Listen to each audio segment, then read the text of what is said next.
नमस्ते दोस्तों, हमारे चैनल पर आपका स्वागत है। आज मैं आपको 2026 में तमिल भाषा में रिलीज हुई एक बेहतरीन थ्रिलर फिल्म की कहानी बताने जा रहा हूँ। उस फिल्म का नाम है कालिदास 2। कालिदास के पहले भाग और दूसरे भाग के बीच कोई सीधा संबंध नहीं है। हालांकि पहली कालिदास फिल्म भी बहुत ही दिलचस्प है। फिल्म के एकदम शुरुआती सीन में चेन्नई हाई कोर्ट दिखाया गया है। स्टीफन नाम के एक आदमी को गिरफ्तार करके कोर्ट में पेश किया गया है। उस पर 13 साल की एक लड़की के साथ बेरहमी से बलात्कार करने का आरोप है। हालांकि अपने बचाव में दलील देते हुए वकील प्रकाश राज जोर देकर कहते हैं कि उनके क्लाइंट ने कोई गलत काम नहीं किया है, खास तौर पर यह कि उसने कोई बलात्कार नहीं किया है। और इस बात को साबित करने के लिए वे काफी सारे सबूत पेश करते हैं। इस तरह प्रकाश राज स्टीफन को बरी करवाने में कामयाब हो जाते हैं और उसे इस केस से रिहा करवा देते हैं। जेल में बिताए 4 सालों के दौरान स्टीफन ने कानून की पढ़ाई की।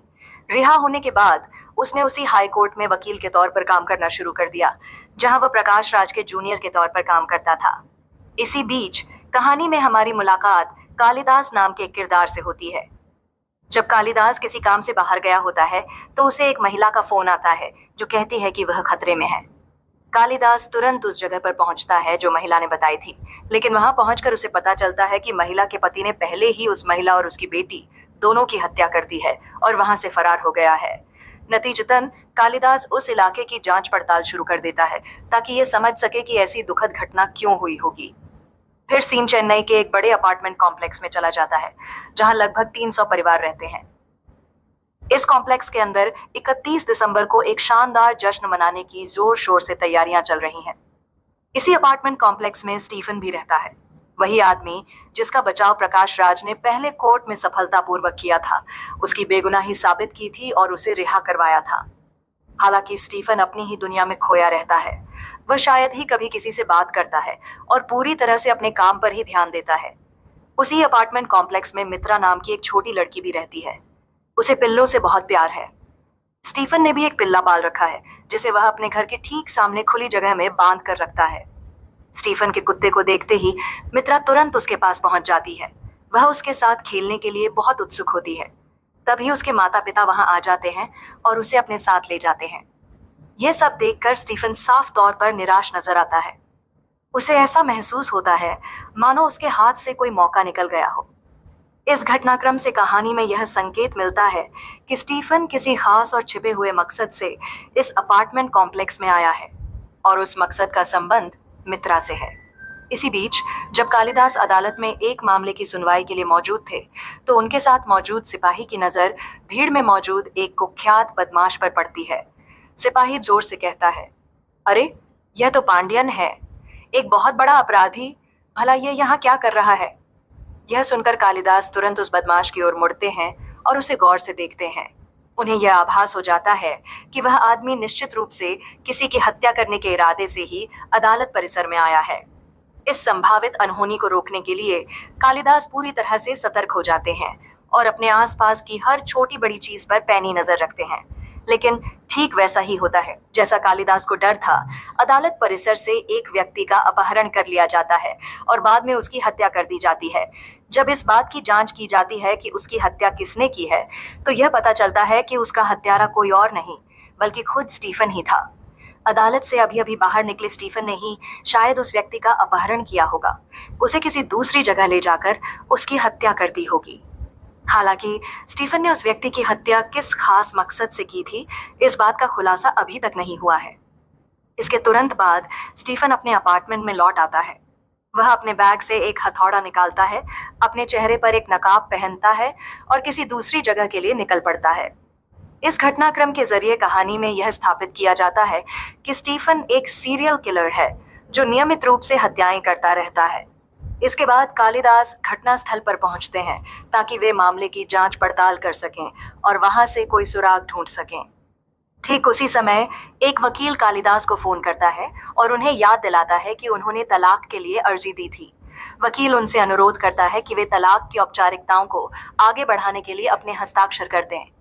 कालिदास जवाब में वकील से कहते हैं, मैं इस समय एक खास जगह पर मौजूद हूँ, तुम वहीं आ जाओ और मुझसे हस्ताक्षर ले लो। फोन करने वाला वह व्यक्ति असल में खुद स्टीफन ही था। चूंकि स्टीफन प्रकाश राज के सहायक के तौर पर काम करता है, इसलिए जरूरी दस्तखत लेने के लिए वह खुद कालिदास से मिलने जाता है। यह पता चलने पर कि कालिदास एक सरकारी अस्पताल के मुर्दा घर के पास हैं, वह कुछ कागजों पर दस्तखत करवाने के लिए तुरंत उनसे मिलने चल पड़ा। जैसे ही कालिदास ने स्टीफन को देखा, उसने पूछा, तुम यहाँ कैसे? स्टीफन ने जवाब दिया, साहब व्यस्त हैं, इसीलिए मैं यह केस आपके हवाले करने आया हूँ। इसके बाद स्टीफन ने वहां पड़े शवों पर नजर डाली, वे लोग जिन्हें उसने खुद मारा था, और मन ही मन सोचा कि कहीं पुलिस को उनके बारे में सच पता न चल जाए। उन शवों को देखकर स्टीफन के मन में डर की एक लहर उठी। उसे चिंता सताने लगी कि कहीं पुलिस को कोई ऐसा सुराग न मिल जाए जो उसे फंसा दे। कालिदास ने स्टीफन की घबराहट भांप ली।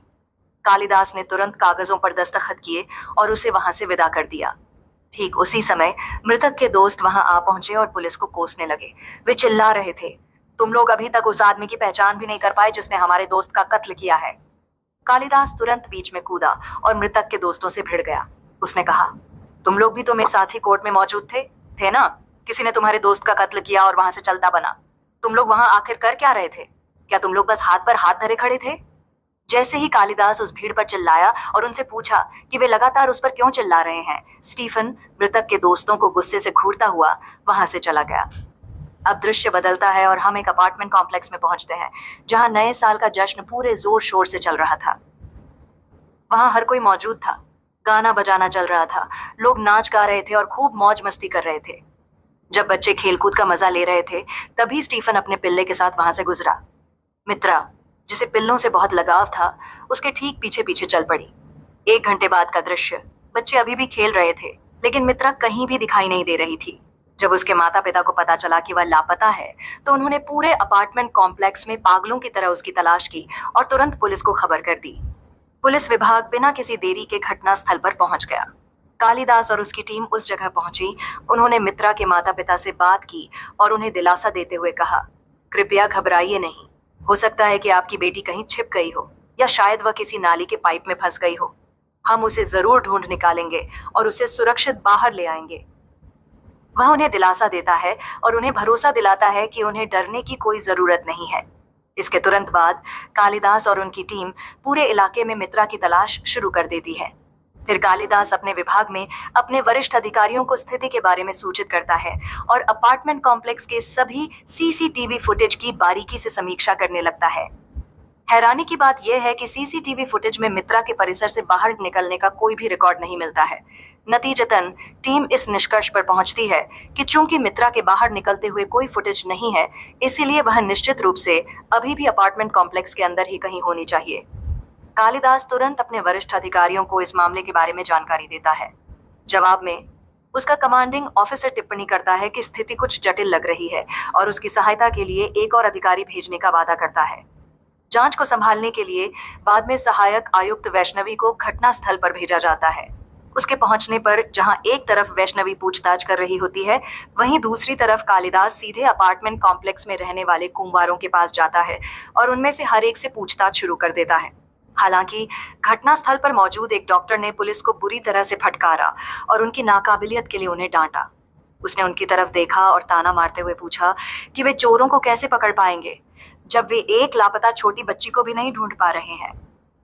इसके बाद कालिदास और वैष्णवी ने वहां मौजूद सभी माता पिता को इकट्ठा किया और एक तलाशी दल बनाया। उन्होंने तय किया कि जब तक मित्रा मिल नहीं जाती, तब तक उस रात कोई नहीं सोएगा। तभी उन्हें फूलों की झाड़ियों के बीच एक मृत पिल्ला पड़ा हुआ मिला। पिल्ले से एक डोरी बंधी हुई थी। असल में मित्रा हमेशा उसी डोरी को अपने खिलौने वाले कुत्ते से बांध कर रखती थी और लगातार उसके साथ खेलती रहती थी। यह समझते ही वैष्णवी ने यह तर्क दिया कि जिस किसी का भी यह मृत पिल्ला था, वही निश्चित रूप से मित्रा के साथ हुई घटना के लिए जिम्मेदार होगा। उसने तुरंत कुत्ते के मालिक की पहचान करने के लिए पूछताछ शुरू कर दी। उसकी जांच से पता चला कि वह मृत पिल्ला स्टीफन का था। इस जानकारी पर कार्रवाई करते हुए एक पुलिस कांस्टेबल तुरंत स्टीफन के घर गया ताकि उसे पूछताछ कर सके। हालांकि स्टीफन को देखते ही कांस्टेबल को एहसास हुआ कि वह जाने माने वरिष्ठ वकील प्रकाश राज का जूनियर सहयोगी है। स्टीफन को एक सभ्य और ईमानदार व्यक्ति मानते हुए कांस्टेबल बिना कोई पूछताछ किए ही वापस लौट आया। इसके बाद जब उसे पता चला कि अपार्टमेंट में रहने वाले कुंवारों के पास भी इसी तरह का एक कुत्ता है, तो पुलिस तुरंत उन कुंवारों के कमरे की ओर बढ़ी और दरवाजा खटखटाया। लेकिन उन्होंने दरवाजा खोलने से मना कर दिया। नतीजतन पुलिस ने तुरंत दरवाजा तोड़कर अंदर प्रवेश किया और पाया कि कमरे के अंदर मौजूद सभी कुंवारे लड़के गांजा पी रहे थे। पुलिस ने उनसे सख्ती से पूछताछ की और अधिकारियों को देखते ही उन लड़कों ने तुरंत मान लिया, हाँ, वह मरा हुआ कुत्ता हमारा ही था, लेकिन मित्रा के गायब होने से हमारा कोई लेना देना नहीं है। ये शब्द सुनकर वैष्णवी सोचने लगी कि अब इस मामले में आगे कैसे बढ़ा जाए। उसी पल उन लड़कों ने वैष्णवी की ओर देखा और कहा, मैडम, ऐसा कुत्ता सिर्फ हमारे पास ही नहीं है, कमरा नंबर 405 में रहने वालों के पास भी बिल्कुल वैसा ही एक कुत्ता है। इस जानकारी पर कार्रवाई करते हुए वैष्णवी और पुलिस टीम उस जगह पर पहुंची जहां उसने एक सिपाही को निर्देश दिया, तुरंत इस कमरे में रहने वालों को बुलाओ और पूछताछ करो। लेकिन सिपाही ने वैष्णवी की ओर देखा और जवाब दिया, मैडम, इस कमरे में प्रकाश राजू जूनियर रहते हैं, जो एक जाने माने वकील के बेटे हैं। वह बहुत ही शरीफ आदमी है, वह ऐसे कामों में शामिल होने वाले इंसान नहीं है। वैष्णवी ने पलटकर कहा, हम यहाँ पूछताछ करने आए हैं, हम यहाँ ये तय करने नहीं आए हैं कि कौन अच्छा है और कौन बुरा। जाओ और तुरंत जाकर देखो। जैसा कि पता चला, स्टीफन उस समय असल में घर पर नहीं था। इस बीच जब कालिदास और वैष्णव इस मामले पर चर्चा कर रहे थे तो वे इस नतीजे पर पहुंचे कि पिल्ले की मौत, मित्र बाबू की मौत और इस आदमी स्टीफन के बीच निश्चित रूप से कोई ना कोई कड़ी जुड़ी हुई है।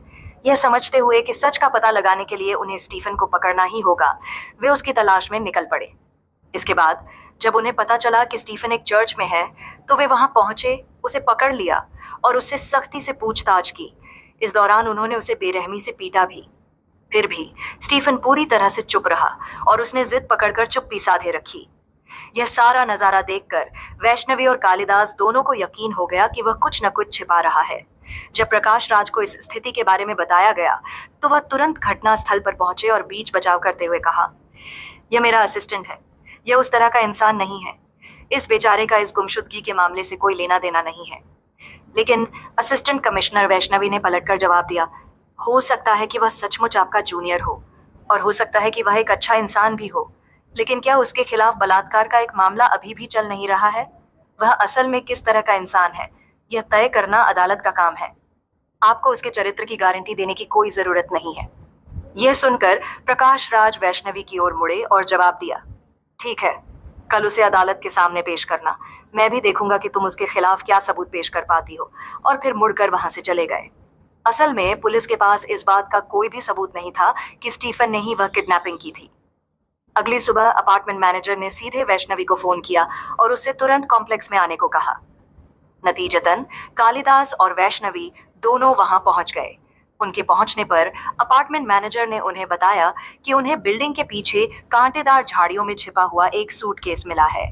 जब उन्होंने सूटकेस खोला तो उन्हें उसके अंदर मित्रा की बेजान लाश मिली।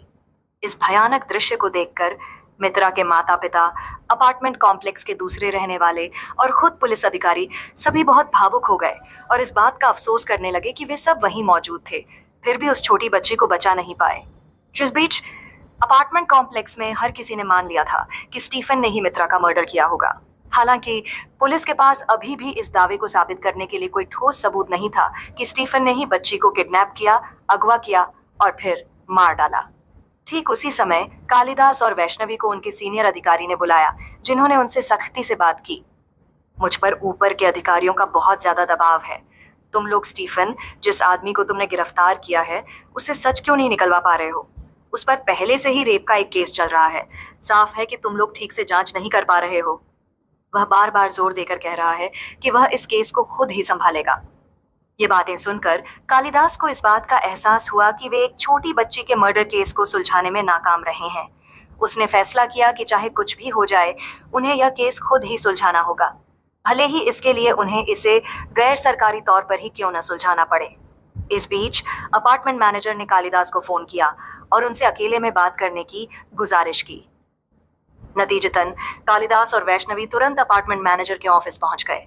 उन्हें देखकर मैनेजर ने बताया कि उसकी बेटी ने शायद घटना वाले दिन उस छोटी बच्ची मित्रा को स्टीफन के पीछे पीछे जाते हुए देखा था। उसने आगे बताया कि उसकी बेटी ने यह बात उसे आज ही बताई है।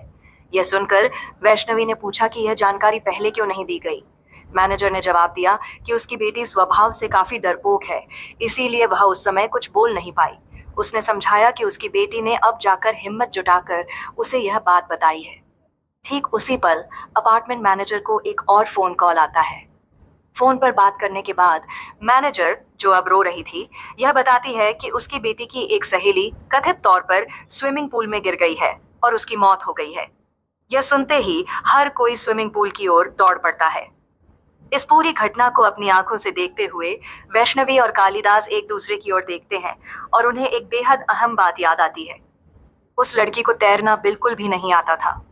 यह सोचते हुए कि उस जैसी लड़की स्विमिंग पूल में क्यों आएगी, उसमें गिरेगी और वहीं मर जाएगी, उन्हें शक होने लगा कि शायद किसी ने उसकी हत्या की है और उसकी लाश को वहां फेंक दिया है। जैसे जैसे अपार्टमेंट कॉम्प्लेक्स में हत्याओं का सिलसिला जारी रहा, वहां के रहने वाले और आम जनता भी पुलिस के खिलाफ विरोध प्रदर्शन करने लगे और गुस्से में नारे लगाने लगे। नतीजतन कालिदास और वैष्णवी यह सोचने लगे कि आखिर इस इमारत में चल क्या रहा है। तभी उन्हें अपार्टमेंट मैनेजर की कही हुई एक बात याद आई।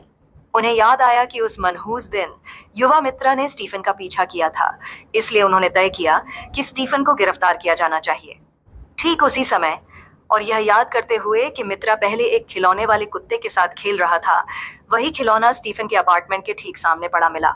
उसे देखते ही स्टीफन ने तुरंत उस खिलौने वाले कुत्ते को उठाया और अपने घर के अंदर एक अलमारी में छिपा दिया। ठीक उसी पल पुलिस वहां पहुंची, स्टीफन को पकड़ लिया और उससे कड़ी पूछताछ की। इस दौरान उन्होंने उसे पीटा भी। हालांकि वह पूरी पूछताछ के दौरान पूरी तरह से चुप रहा और उसने कोई भी जवाब नहीं दिया। कहानी अगली सुबह पर पहुंचती है, जब उसे जमानत मिल गई और उसे रिहा कर दिया गया। ये बात पता चलते ही मित्रा के माता पिता तुरंत पुलिस स्टेशन पहुंचे और अधिकारियों का सामना करते हुए गुस्से से बहस करने लगे। आप लोगों ने खुद ही कहा था कि उसी ने हत्या की है, तो फिर अब आपने उसे रिहा क्यों कर दिया? वैष्णवी और कालिदास को देखकर लोगों ने उनसे सवाल किया। इस अपार्टमेंट में पहले ही 2 बच्चों की मौत हो चुकी है, अब और कितने लोगों को मरना पड़ेगा? उसी पल कालिदास और वैष्णवी ने एक योजना बनाई। उन्होंने अपने कांस्टेबल को बुलाया और उसे निर्देश दिया कि वह स्टीफन पर कड़ी नजर रखे, खास तौर पर यह देखे कि वह कहाँ जाता है और किससे मिलता है, और सारी जानकारी उन्हें वापस आकर दे। इन आदेशों पर अमल करते हुए एक कांस्टेबल ने तुरंत स्टीफन का पीछा करना शुरू कर दिया। जब कांस्टेबल उसका पीछा कर रहा था, तभी एक दिन स्टीफन एक सिनेमा हॉल में घुस गया। कांस्टेबल भी उसके पीछे पीछे अंदर चला गया। हालांकि थोड़ी ही देर बाद स्टीफन अचानक सिनेमा हॉल से बाहर निकल आया। स्टीफन के जाने के कुछ ही पलों बाद सिनेमा हॉल के अंदर मौजूद बाकी सभी लोग भी बाहर आ गए। घटना की जांच करने पर यह शक हुआ कि किसी ने वहां मौजूद लोगों में से एक के सिर पर हथौड़ा मारकर उसकी बेरहमी से हत्या कर दी थी। यह पता चलने पर एक पुलिस कांस्टेबल ने अधिकारी को सूचना दी। इसके बाद पुलिस घटनास्थल पर पहुंची और मृतक के शव को पोस्टमार्टम के लिए भेज दिया, ताकि कोई संभावित फोरेंसिक सुराग मिल सके। इस मोड़ पर कहानी से यह संकेत मिलता है, हालांकि साफ तौर पर नहीं, कि हॉल में मृत पाए गए उस आदमी की हत्या स्टीफन ने ही की थी। जब स्टीफन सिनेमा हॉल से घर लौट रहा था, तो उसने तुरंत उस हथौड़े को उठाया जिसका इस्तेमाल पीड़ित की हत्या के लिए किया गया था, उसे पास के एक तालाब में फेंक दिया और फिर अपने घर की ओर चल पड़ा। स्टीफन ने पहले भी एक कोर्ट केस में शामिल व्यक्ति का अपहरण करके उसकी हत्या की थी। इसी तरह अब उसने सिनेमा हॉल में एक और आदमी को पीट पीट कर मार डाला है। ऐसा लगता है कि इन दोनों आदमियों की मौत का जिम्मेदार स्टीफन ही था। हालांकि यह सवाल कि क्या मित्रा की हत्या भी स्टीफन ने ही की थी, अभी भी अस्पष्ट और अनसुलझा है। इसके बाद मित्रा की मां ने असिस्टेंट कमिश्नर वैष्णवी को फोन किया।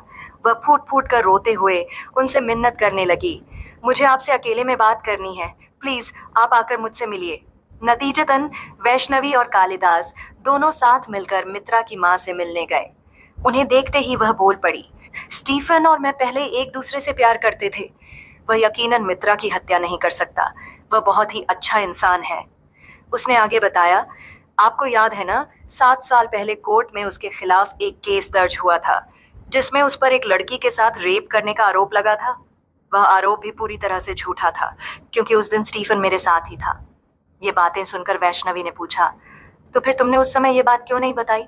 मित्रा की मां ने जवाब दिया, मुझे लगा कि अगर मैं उस समय ये बात बताती तो आप लोग हालात को ठीक से समझ नहीं पाते, इसीलिए मैं अब आपको ये बात बता रही हूँ। हालांकि वैष्णवी ने मित्रा की मां की ओर बेहद गुस्से से देखा और पूछा, अगर उस लड़की की हत्या स्टीफन ने नहीं की, तो क्या तुमने अपनी ही बेटी की हत्या की है? यह आरोप सुनते ही मित्रा की माँ जोर जोर से रोने लगी और चिल्लाते हुए बोली, मैं अपनी ही बेटी की हत्या क्यों करूंगी? वैष्णवी को हालांकि इस बात का पक्का यकीन था कि यह जघन्य अपराध करने वाला निस्संदेह स्टीफन ही था। दूसरी ओर मित्रा की माँ लगातार इस बात पर जोर देती रही कि स्टीफन ऐसा करने वाला हो ही नहीं सकता। यह पूरी बातचीत होते हुए देखकर कालिदास गहरे सोच में पड़ गए। वे यह सोचने लगे कि इन दो परस्पर विरोधी दावों में से सच आखिर कौन सा हो सकता है। इस प्रकार वैष्णवी लगातार स्टीफन को ही अपना निशाना बनाए रखती है। कालिदास हालांकि स्टीफन को निशाना बनाने से परहेज करते हैं और इसके बजाय इस स्थिति को एक अलग नजरिए से देखते हैं। वे तुरंत स्टीफन की जांच पड़ताल शुरू कर देते हैं ताकि उसके पिछले जीवन बैकग्राउंड के बारे में पता लगा सकें। आपको याद है, फिल्म की शुरुआत में हमें कोर्ट रूम में पांडियन नाम का एक गुंडा दिखाया गया था। कालिदास इसी गुंडे के पास जाकर स्टीफन के बारे में पूछताछ करते हैं। कालिदास को देखते ही वह गुंडा एक घटना के बारे में बताता है। एक दिन एक आदमी ने एक जवान लड़की का रेप किया और मौके से भाग गया। इत्तेफाक से ठीक उसी समय स्टीफन गांव में आया। यह मानकर कि वही गुनहगार है, गांव वालों ने स्टीफन को खूब पीटा और पुलिस से उसे गिरफ्तार करवा दिया। इसके बाद उसे कोर्ट में पेश किया गया। सुनवाई के दौरान प्रकाश राज, जो स्टीफन के वकील के तौर पर पेश हुए थे, ने ऐसे पक्के सबूत पेश किए जिनसे स्टीफन की बेगुनाही साबित हो गई और यह तय हो गया कि उसने ऐसा कोई रेप नहीं किया था और इस तरह उसे कोर्ट से रिहाई मिल गई। इस पूरी घटना की जानकारी मिलने के बाद कालिदास सीधे स्टीफन के पास जाते हैं और उससे खुद पूछताछ करना शुरू कर देते हैं। कालिदास को देखते हुए स्टीफन फिर एक बहुत जरूरी बात बताता है। उस रात मित्रा सच में मेरे पीछे पीछे आई थी। ये बात तो सच है। असल में उस रात मैंने ही उसे पिल्ला दिया था और उसे उसके रास्ते पर भेज दिया था। लेकिन वह जोर देकर कहता है, उसके बाद क्या हुआ इस बारे में मुझे बिल्कुल भी पता नहीं है। यह सुनकर कालिदास गहरी सोच में पड़ जाते हैं। अगर स्टीफन ने मित्रा का मर्डर नहीं किया तो अपार्टमेंट कॉम्प्लेक्स में रहने वालों में से किसने उसे मारा होगा? इस बारे में सोचते हुए कालिदास को एहसास हुआ कि मित्रा की मौत के बाद से अपार्टमेंट की मैनेजर उन्हें कुछ ज्यादा ही बार फोन कर रही थी। उन्हें शक होने लगा कि कहीं मैनेजर और मित्रा की मौत के बीच कोई कनेक्शन तो नहीं है। वह तुरंत उससे पूछताछ करने निकल पड़े, लेकिन उन्हें पता चला कि वह तो पहले ही शहर छोड़कर कहीं और चली गई है। हिम्मत न हारते हुए कालिदास ने अपार्टमेंट मैनेजर की नई जगह का पता लगाया और सीधे उससे आमना सामना किया। मित्रा की मौत से तुम्हारा असल में क्या कनेक्शन है? उसने पूछा। तुम साफ साफ कुछ छिपा रही हो, मुझे बताओ वह क्या है? उस समय अपार्टमेंट मैनेजर ने सच बताना शुरू किया। यहीं पर हमें आखिरकार दिखाया जाता है कि मित्रा के साथ असल में क्या हुआ था। जैसा कि पता चला, अपार्टमेंट मैनेजर की बेटी और उसकी सहेलियां छत पर सेल्फी ले रही थी। ठीक उसी समय, जैसा कि हमने पहले देखा था, बिल्डिंग में रहने वाले कुंवारे लड़के छत पर गए। गांजा पीते हुए उन्होंने लड़कियों का मजाक उड़ाना शुरू कर दिया और उनके साथ अनुचित व्यवहार करने की कोशिश की। नतीजतन सभी लड़कियां गुस्से से आग बबूला होकर नीचे की ओर जाने लगीं। ठीक उसी पल मित्रा एक पिल्ले को गोद में लिए हुए वहां से गुजर रही थी।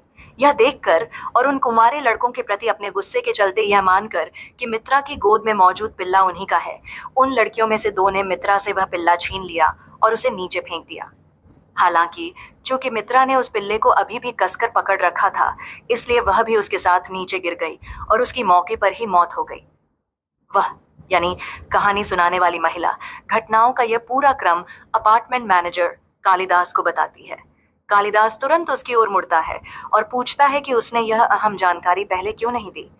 ये शब्द सुनकर अपार्टमेंट मैनेजर बिना एक भी शब्द कहे तुरंत एक कमरे में चली जाती है। पेट्रोल का एक कैन उठाती है, खुद पर और अपनी बेटी पर पेट्रोल छिड़कती है और खुद को आग लगा लेती है। कालिदास तुरंत दरवाजा तोड़कर अंदर घुसता है, लेकिन तब तक अपार्टमेंट मैनेजर की मौत हो चुकी होती है। हालांकि वह अपार्टमेंट मैनेजर की बेटी को बचाने में कामयाब हो जाता है। ठीक उसी पल स्टीफन कालिदास को फोन करता है और उसे बताता है, सर, अपार्टमेंट मैनेजर की बेटी ने ही मित्रा की हत्या की थी। मुझे इस बात की पुष्टि करने वाला एक सबूत मिला है। वह सबूत ये है, मित्रा हमेशा एक खिलौना कुत्ते के साथ खेला करती थी। मित्रा की मौत के बाद वह खिलौना कुत्ता मेरे घर पर ही रह गया, इसलिए मैं उसे अंदर ले आया और एक अलमारी में रख दिया। हालांकि ये सोचकर कि मित्रा तो चली गई, अब इस खिलौने का मेरे लिए क्या फायदा, मैंने उसे एक तरफ फेंक दिया। जैसे ही मैंने ऐसा किया, मुझे उसके अंदर से एक आवाज की रिकॉर्डिंग बजती हुई सुनाई दी।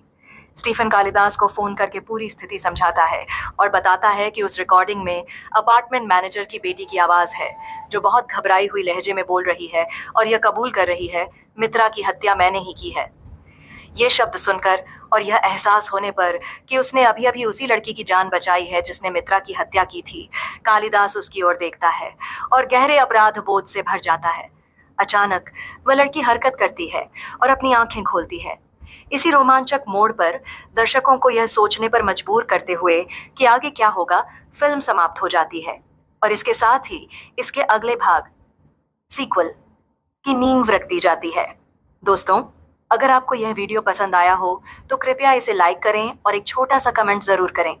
आपकी प्रतिक्रिया हमारे अगले वीडियो को बनाने के लिए हमारे लिए बहुत बड़ा प्रोत्साहन है। साथ ही कृपया चैनल को सब्सक्राइब करके और उसके ठीक बगल में दिए गए बेल आइकन पर क्लिक करके हमारा समर्थन करें। देखने के लिए धन्यवाद। जय हिंद।